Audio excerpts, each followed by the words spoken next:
اعوذ باللہ من الشیطان الرجیم بسم اللہ الرحمن الرحیم۔ عظمت ماہ رمضان کے حوالے سے شب قدر میں معصومین علیہ السلام کی سیرت کیا تھی اور شب قدر کے فضائل کیا ہیں، یہ آپ کے سامنے پیش کیا جا رہا ہے۔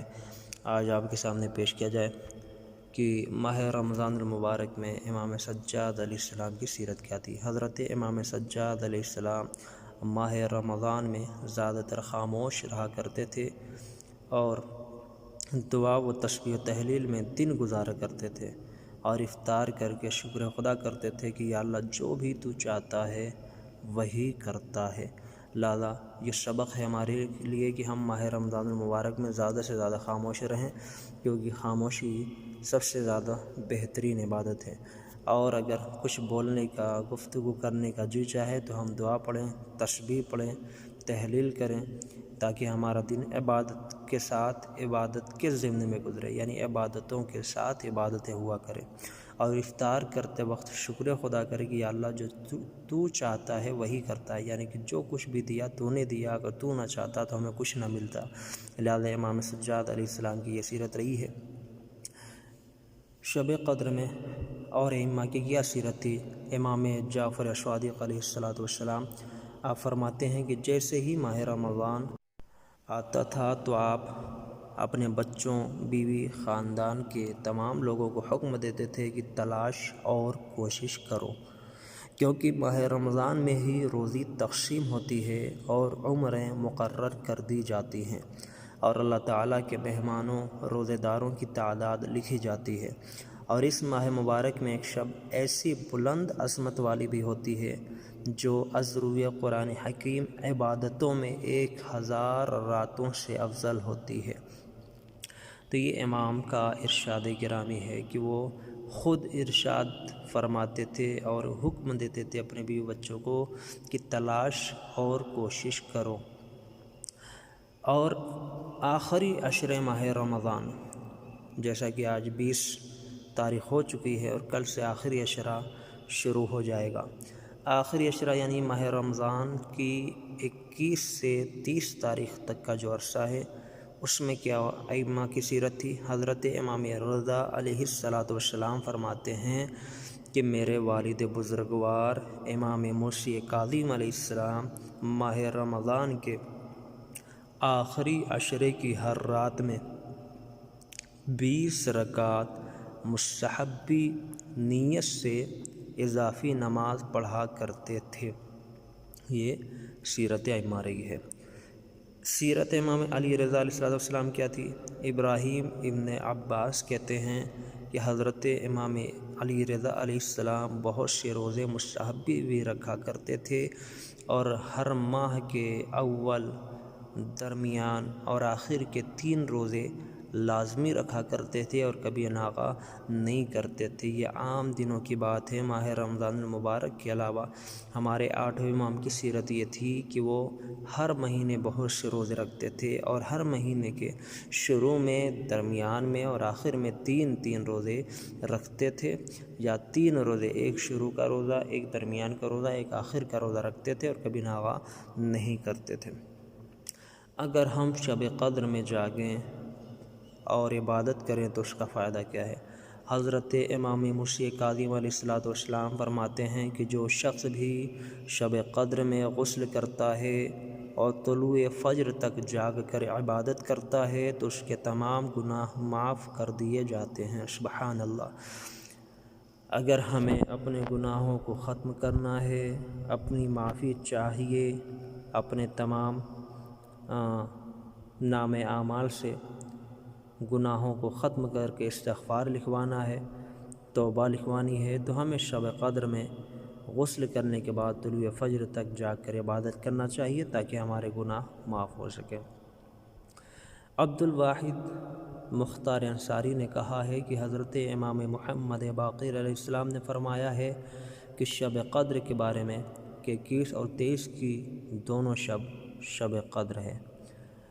عبد الواحد مختار انصاری کہتے ہیں کہ میں نے عرض کیا کہ دونوں شب قدر کے بارے میں تعین کریں کہ کون سی اصل رات ہے، تو فرمایا کہ دونوں شبوں 21 اور 23 کو شب قدر جان کر عمل کرو کہ ان دونوں میں سے ایک تاریخ میں شب قدر ہے، یعنی امام نے معین نہیں کیا کہ 21 ہے یا 23 ہے، لہذا امام نے فرمایا کہ دونوں میں سے ایک تاریخ میں شب قدر ہے، لہذا دونوں تاریخ میں عمل کرو۔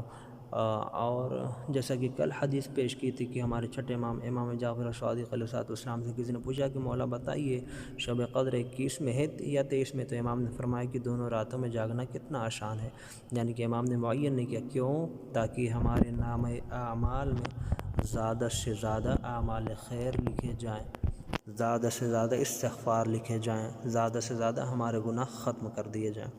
امام محمد باقر علیہ السلام فرماتے ہیں کہ جس شخص نے بھی شب قدر کو پا لیا اور رات کو جاگ کر عبادت الہی کی تو اس کے گناہ بخش دیے جائیں گے۔ اب آخر میں آپ کے سامنے پیش کر دیا جائے انشاءاللہ شب قدر کے حوالے سے کل بھی کچھ گفتگو ہوگی۔ آخری گفتگو آپ کے سامنے حضرت رسول خدا صلی اللہ علیہ وآلہ وسلم ارشاد فرماتے ہیں کہ حضرت موسیٰ علیہ السلام نے عرض کیا کہ اے پروردگار، میں چاہتا ہوں کہ تجھ سے نزدیک تر ہو جاؤں، بہت قریب ہو جاؤں۔ تو خداوند عالم نے فرمایا کہ اگر میرا تقرب حاصل کرنا چاہتے ہو تو شب قدر میں جاگ کر عبادت کرو۔ سبحان اللہ۔ حضرت موسیٰ علیہ السلام نے فرمایا کہ میرے پروردگار، میں چاہتا ہوں کہ تیری رحمت حاصل کر لوں، تو حکم خداوندی ہوا کہ میری رحمت ان لوگوں کے لیے ہے جو لوگ مستحقین پر رحم و کرم کرتے ہیں۔ سبحان اللہ، غریبوں کی خدمت کرتے ہیں، لہذا اگر ہمیں اللہ کی رحم و کرم کی نظر چاہیے تو ہمیں غریبوں کی خدمت کرنی ہوگی، مستحقین پہ رحم و کرم کرنا ہوگا۔ اس کے بعد حضرت موسیٰ علیہ السلام نے عرض کیا کہ میرے پروردگار، میں چاہتا ہوں کہ تیری صراط مستقیم حاصل کر لوں، تیری راہ مستقیم حاصل کر لوں۔ تو حکم الہی ہوا کہ میری صراط مستقیم سے وہ گزر سکتا ہے جو شب قدر میں صدقہ دیتا ہے۔ سبحان اللہ، اگر شب قدر میں آپ صدقہ دیں گے جو بھی صراط مستقیم سے گزر سکتے ہیں۔ حضرت موسیٰ علیہ السلام نے فرمایا کہ مجھے جنت کے درختوں کے میوے کھلا دے، تو حکم خداوندی ہوا کہ جو لوگ شب قدر میں سبحان اللہ پڑھتے ہیں ان کو جنت کے میوے دیے جاتے ہیں۔ حضرت موسیٰ علیہ السلام نے عرض کیا، پروردگار، میں چاہتا ہوں کہ میرے تمام گناہ معاف کر دیے جائیں، مجھے عذاب سے بچا لیا جائے۔ تو حکم الہی ہوا کہ میری نجات ان لوگوں کے لیے ہے جو لوگ شب قدر میں طلب مغفرت کرتے ہیں۔ سبحان اللہ۔ تو عزیزان من، آپ نے سنا کہ جناب موسیٰ علیہ السلام نے کتنی چیزیں مانگی اور خداوند عالم نے ان کے جواب میں کیا فرمایا۔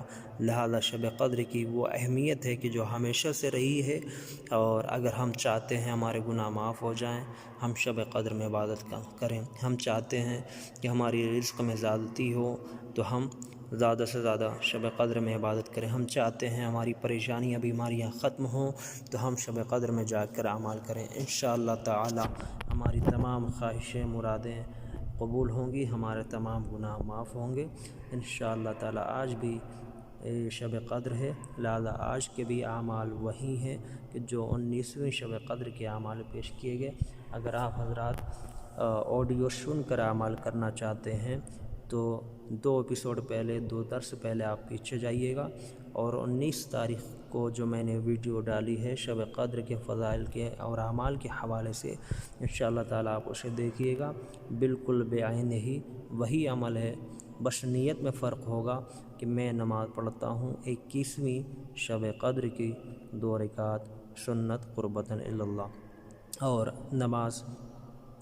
نماز میں ہر رکعت میں حمد کے بعد 7 مرتبہ سورہ قل اللہ، نماز پڑھنے کے بعد 100 مرتبہ استغفر اللہ ربی واتوب الیہ، اور 100 مرتبہ اللہم لعن قتلۃ امیر المومنین علیہ السلام۔ اس کے بعد قرآن مجید کا عمل ہے کہ جو دعا بھیجی گئی ہے 19ویں تاریخ کے اعمال میں، اور اس کے بعد 2 رکعت زیارت امام حسین علیہ السلام کی نماز پڑھیں، یا مغرب عشاء کی نماز کے فوراً بعد شب قدر کی نماز سے پہلے 2 رکعت زیارت امام حسین علیہ السلام کی نماز پڑھ لیں، اور بالکل آخر میں زیارت امام حسین علیہ السلام پڑھ لیں انشاءاللہ تعالی۔ اگر آپ لوگوں میں سے کسی کو بھی اعمال چاہیے ہوگا تو وہ مجھے میسج کریں، انشاءاللہ تعالی میں آڈیو فوری طور پہ ارسال کر دوں گا۔